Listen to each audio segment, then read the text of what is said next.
Well, I've been waiting a whole week to make this video. I came up with the idea while making my last video and finally get to make it. And that's the medieval inspiration of Dragon's Dogma 2. Today, I want to go over some of these, judge how accurate they are, and give them a score based on that accuracy. There's many cool things to learn about medieval history through Dragon's Dogma 2. Many more than you'd think. The developers did a good job overall with these details. So let's get started, because some of these are actually pretty interesting. Oh, and be on the lookout for fun facts that will pop up on screen. They may or may not be related to what I'm talking about at the time they appear.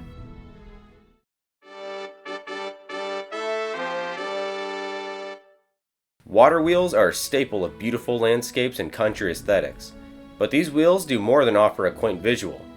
They serve multiple purposes, but in medieval times they were most commonly used to operate grain mills or lumber mills. In grain mills, they would crush the grain into dust to be used for flour and bread making, while in lumber mills, they would simply operate the saw and allow you to cut through wood mechanically.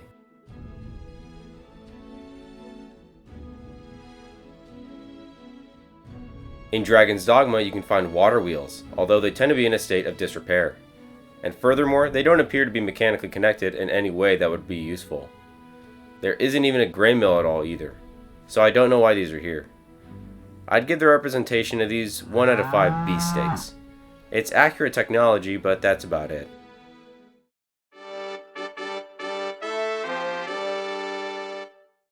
In the Middle Ages, morgues were used to get the bodies of the deceased ready for burial.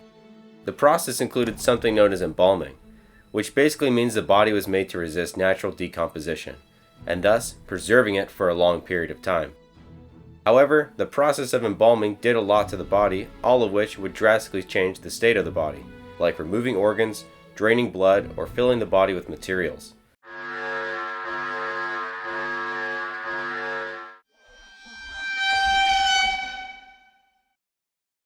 This could allow a body to be viewed for up to or even longer than a week. In Dragon's Dogma 2, the morgue couldn't possibly do all this, as we can resurrect NPC characters without a problem. So sadly, this section gets a 1 whittle wee out of 5.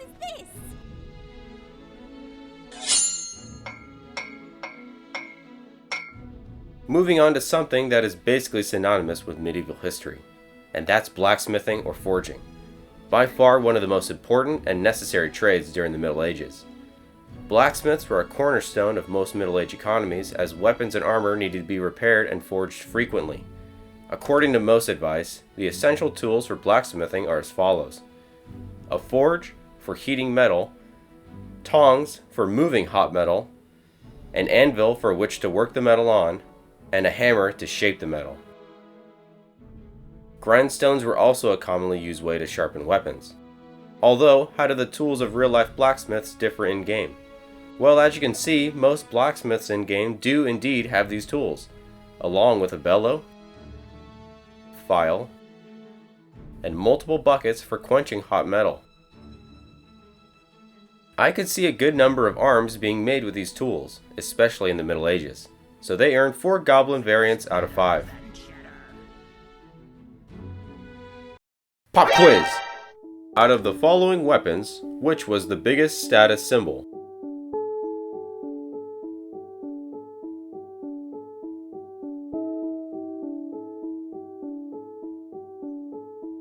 And the answer is D, lance. Lances were seen as a status symbol as they needed to be replaced often and were expensive to produce.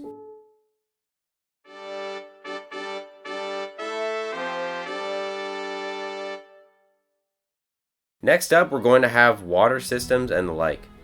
As you may have guessed, the Middle Ages didn't have as robust of a water system as we do in the modern day. But that didn't mean they lacked access to plumbing and running water. Actually, the people of the Middle Ages had much more than that. They had piping systems, water transport systems, and, as seen in-game, fountains. Basically, the way it works is, as long as the end point of your water system is at a lower point than the start of it, gravity will push the water out. No pump required. Meaning that even in a world lacking electricity, running water is possible. And the running water is actually supplied by this structure here, and looks like it connects to where a reservoir is presumably.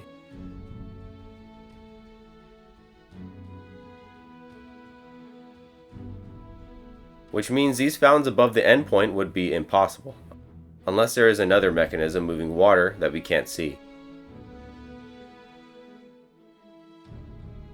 And despite the path being dry, I think it's still fine, as I don't expect there to be constant water in it, as it would be a waste of in-game resources to render the surface of the water at all times. So just including the structure is enough to earn a 4 soft-boiled eggs out of 5. Stinky.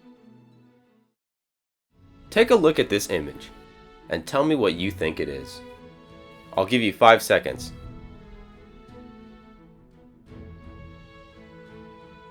Got a guess?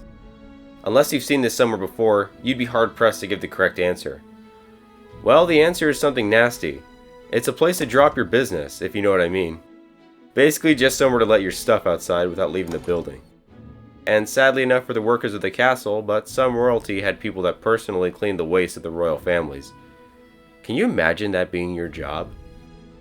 Most of the facilities in Dragon's Dogma 2 don't lead anywhere, but just these examples show that the developers were aware of this medieval method of manure moving. 5 rift zones out of 5. Pretty accurate and a good addition to the world for realism. Uh-oh. Stinky.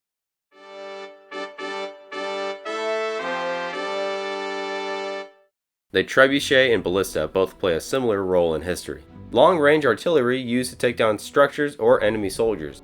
However, in history, the trebuchet was better than the ballista in most ways. It was capable of dealing much more damage, and larger trebuchets had much more range.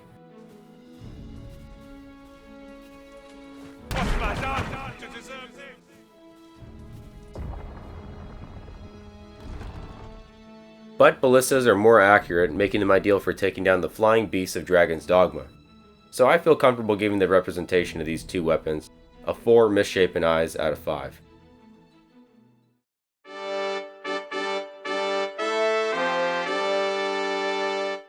The slums during the medieval period were a place for those unfortunate enough to have no place in the main city, be it by lack of money or lack of purpose. These sections of cities were usually comprised of run-down buildings occupied by refugees from other countries.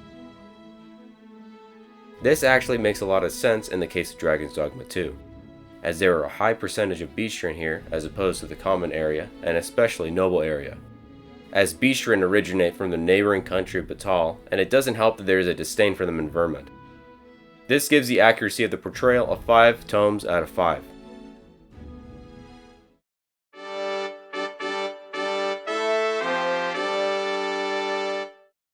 This one is going to be pretty minor, but it's something we as people of the 21st century may take for granted. But mirrors were historically much rarer than they are today, so only few had them, and of course that would mean it was the nobles who were in possession of them. And yeah, it pretty much lines up in game. 4 Empowered God's Bane out of 5. That sign can't stop me because I can't read. Across Vernsworth, you'll find some colorful and well-painted signs in front of businesses. At first glance, they may just seem like nice set dressing. Colorful art to liven up the streets as you peruse for a new greatsword to slice up goblins with. But in the context of the Middle Ages, they served a different but similar purpose. Most signs were actually just a simple image of what the store provided, as most citizens couldn't read, or at least couldn't read very well. Although there are conflicting reports on this, as I found out. Some say they could read, but not write, and others say they could do neither. But either way, it does seem to have had some inspiration from this supposed fact, so I'll give it 3 Dragon's Dogma 2 opening sequences out of 5.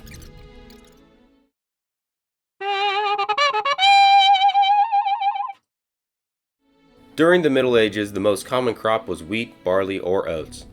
These were used to make foods like bread and gruel. Gruel is basically just oats, wheat, or grain boiled in milk or water. A very basic food. And by the looks of the farming area in Dragon's Dogma 2, you can see they are indeed farming lots and lots of wheat. This is probably what you would expect from the farmers in the Middle Ages, but a little more variety in crop would be just a little more realistic. There are some, but not nearly to the same degree as wheat, so I'm going to give it a respectable 3 piggies out of 5. Okay, so this isn't related to the premise of the video, but I have to say this. During my time researching, I found out that animals could apparently be tried for crimes, and had trials for those crimes. It was just too funny not to mention, but it didn't fit in with the video, but I guess now you know. And well, there you have it. A bunch of things that Capcom used for inspiration from the Middle Ages. Did you find these interesting, or maybe learn something? Let me know in the comments. I really love talking with everyone about this game. It has been one of the best parts of making videos on YouTube for me. I appreciate all you guys' comments. And as to what I found interesting while researching this video, I'd have to say the water transport bridge, which was actually the inspiration to make this video. But I think I've said just about all there is to say for now. So, Bye-bye.